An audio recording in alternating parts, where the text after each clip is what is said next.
Në Lagjen Lirim, një ndërhyrje në linjën e furnizimit me energji elektrike ka sjellë pasoja për familjet e zonës.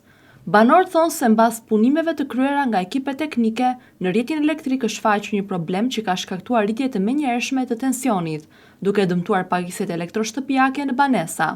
Sipas banorëve, energjia elektrike është rikthyer në një tension shumë më të lartë se sa i normal, që në disa raste ka arritur deri në 400 volt. Nga ana tjetër, banorët theksojnë se përveç dëmeve materiale, kjo situatë ka shkaktuar dhe pasiguri për familjet. Ata shtojnë se rreziku nga shpërthime ose zjarre të mundshme ka qenë i qartë për shkak të mbingarkesës në rrjet.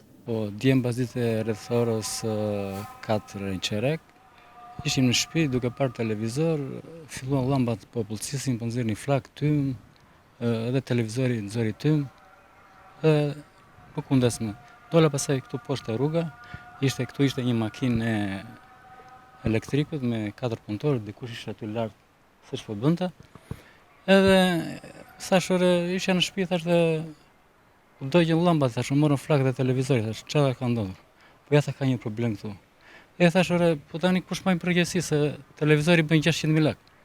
Edhe më tha dikush nga këta punëtorët që hidh kompaninë në gjyq, po fitove gjyqin të blejnë televizor të ri.